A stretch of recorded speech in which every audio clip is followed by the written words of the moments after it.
That battle has done it, and they've released one of their worst fights to date. The thing about this battle is that they completely misrepresented Makima's powers and Gojo's as well. They gave power to Gojo, but however they gave speed to Makima, and they acknowledge that Makima has more hacks and has pretty much better hacks. But then they made three awful arguments for why Gojo would win. The first of which is that the domain expansion would one-shot Makima. Their main argument for why the transferring ability won't work is because the puppet devil was one-shot along with all of its puppets by Cosmo. And this is where they show that they haven't done any actual research, because Makima's contract works not like the puppet devil's ability. The puppet devil links its mind to the minds of all of its puppets at all times. Therefore, any information that is given to the puppet devil, or on any puppet for that matter, goes to every single other person. This is what allowed Cosmo to one-shot her. This is nothing like Makima's contract. Makima does not share her mind with all of the Japanese citizens, and they don't share their minds with each other. Any singular attack is sent only to a singular person. It isn't shared among every single person. That's why Gojo's domain expansion won't work. It won't target all of Japan, it would only be sent to a single person. Their second argument for why Gojo wins this is that Gojo's whole purple uses imaginary mass, which in turn means that he can turn anything he hits into zero, into nothing. The issue is that they've used a well-known mistranslation. I said that in a previous video, the actual kanji only says virtual mass, and that's a completely different thing. Matter of fact, let's look at the anime and manga. See all that trouble and all those trees that weren't turned into nothing? It's crazy how every single time Gojo uses whole purple, it goes against what Dead Battle claims the ability does. Their final argument for why Gojo would win this is because Gojo's teleportation and domain would give Makima no chance to escape in order to prepare her ritual, and therefore she would lose. Except that Gojo's teleportation is heavily limited, and he has no feats of being able to teleport massive distances. And they also ignore the fact that Makima herself has shown the ability to teleport, and she can even teleport to whole other dimensions. So her teleportation is way more impressive than Gojo's. And another thing is that she doesn't need the ritual to damage Gojo's brain or internal organs. We've seen her do this even without ritual, just by looking at somebody. It's very possible that the ritual is only required when the distances are too massive, but from close range she can do it without ritual. Another thing is that Dead Battle equalized the verses, meaning that Gojo and Makima are part of the same Japan, and they essentially did this so that they can make the argument that since Gojo has such a big reputation for being so powerful, Makima won't view him as inferior, and therefore her ability won't work. Therefore claiming that her mind attacks won't be of any use against Gojo. However, even in such a scenario, that's actually completely irrelevant because Makima has other mental attacks that don't involve her ability to control people based on whether they're inferior, such as her ability to completely erase or rewrite people's memories, or her ability to pretty much change their senses. So she still has options for using mental attacks, even if her control ability is off the table. Furthermore, the double standard in this hypothetical is very clear, as if the verses are merged, Makima wouldn't be charging at Gojo so recklessly as they depicted. In fact, she would fight strategically and play it from a safe distance, due to Gojo's reputation. Even by their own scaling, Makima is faster than Gojo, so by their own logic she would be able to just teleport away as soon as she saw Gojo before he can do anything to prevent her from doing it. She would just teleport away to 500 kilometers away, she would begin using her bank ability, which Gojo won't be able to counter or see. She would just use her punishment devil or even use the ritual. That's how the battle would go if the verses are equalized and he has his reputation. You wanna claim that his reputation would prevent him from being controlled? Cool, but that would also prevent Makima from fighting like a dumbass, like they depicted. And she would fight strategically like we've seen her fight against everybody except Chainsaw Man. Nothing about their video makes any sense. And if verses are merged and Gojo has such a reputation, wouldn't Makima also be aware of a ton of Gojo's abilities due to her basically having the Japanese government in the palm of her hands? So in that case, why would she be aiming at every single part of Gojo's body except the one he cannot regenerate, and would pretty much lead to an instant death? Overall, this is a very bad video, and it's very clear that Dead Battle only made this to capitalize on the fact that Jujutsu Kaisen is trending due to Gojo's death. With Dead Battle debunked, I'm now gonna go into the segment debunking arguments that Jujutsu Kaisen fans make. Number 1. Gojo can resist mind attacks because he can use reversed cursed energy to keep his brain fresh. Nothing about this suggests that Gojo can resist mind attacks. It's simply in reference to how he can prevent his brain from overloading by recharging his mental stamina. Being fresh on stamina, however, is not immunity to mind hacks. Number 2. Deji countered the Fall Devil's mind attack, so Gojo can counter Makima.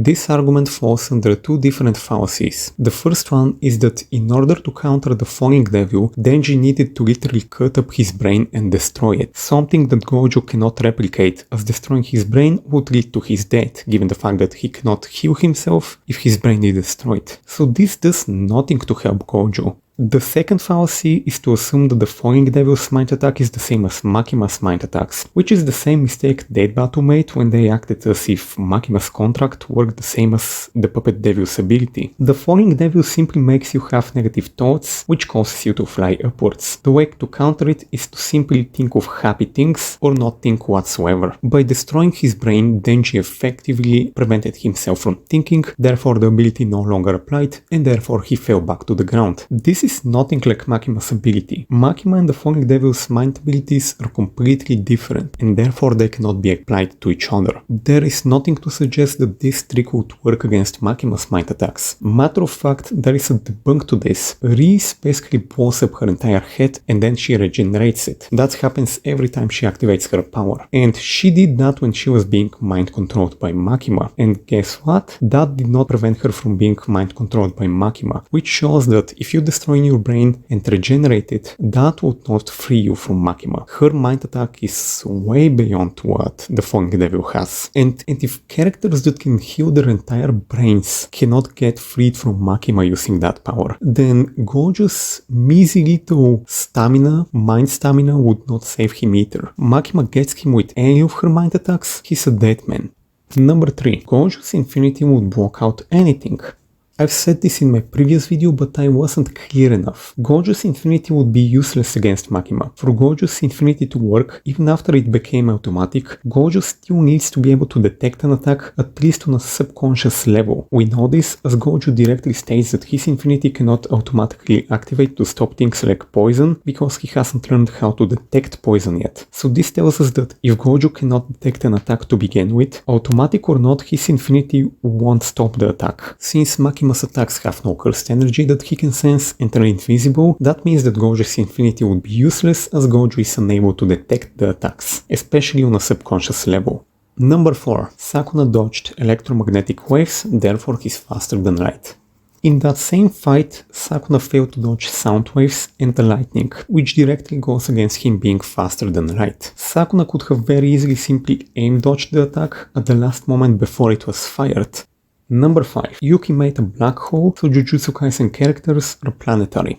This was accomplished through a suicide move that nobody in the verse scales to, and its verbatim said that Yuki purposely suppressed it to avoid killing her entire verse. And even so, despite it having been suppressed by Yuki, it was still said to be so strong that it would have killed Kinjaku in one shot, and he is pretty much one of the strongest characters in the verse. I wanna end this video by adding a few more hacks and feats for Makima. Since I didn't read Chainsaw Man Part 2 at the time of releasing my previous video, I didn't have knowledge on a few things. For hacks, we have Nayuta, who is basically Makima, being shown to be able to alter people's senses, which is basically illusions. Furthermore, she can instantaneously write people's minds to make them act however she likes, even without a voice command and even without her needing to control them. Simply by touching them with a chain, she can instantaneously pretty much turn them into literal dogs. She reduces their intelligence, etc. This is seen when she literally did that to her sister, the War Devil. She can also erase or even alter people's memories, which you also see in part 1 when Makima erased the Angel Devil's memories, or when she altered the memories of the Leopard Devils to turn them into slaves. And as for feats, there is a very impressive thing from part 2, which is worth mentioning. The Falling Devil is so powerful that it could reverse the gravity of the Earth across the entire world. It created landslides and cave-ins across the whole world. But the impressive part is again the fact that she reversed gravity across the whole world, which means that she also managed to reverse the gravity in Brazil. This is important because Brazil is in the opposite side of the world. You may be wondering now, what does that have to do with anything? We'll be getting into physics, so listen carefully. For the Fall Devil to overcome Earth's gravity, all the way in Brazil from Japan, the Falling Devil must have at least more than 4 times the power of Earth's gravitational binding energy. This is because gravity gets weaker with the inverse square law. The further you are from an object, the exponentially stronger you need to be in order to have the same effect. If you get 2 times further from an object, you need to be 4 times stronger in order to have the same effect. If you are 10 times further, you need to be 100 times stronger to have the same effect. In this case, Earth's core is 2 times closer to Brazil than Japan, which means that for the falling devil to overcome the gravity in Brazil while being in Japan, it must have more than 4 times the power of Earth's gravitational binding energy. Or for short, GBE. Earth's GBE is 2.487 times 10 to the 32nd power. Multiplied by 4, we get 9.948 times 10 to the 32nd power. And that's just to have the same influence as the Earth's core. To overcome it, you need to be even stronger than that. This is over 4 times the power you need to blow up the Earth. Needless to say, this can potentially scale to Makima, considering the fact that Makima managed to heavily injure the Darkness Devil, who is pretty much on the same tier as the Falling Devil. Especially when Rika Denji, the one that fought Makima and lost to her, was able to give the Falling Devil a fight, and so we can potentially scale Chainsaw Man to planet level at this point. And this really goes back to my previous video where I've explained how Chainsaw Man has canonically raised a star when fully awakened. Because now we have even a non-awakened Chainsaw Man already being able to counter planetary force. And this is it for this video, and see you in the next one.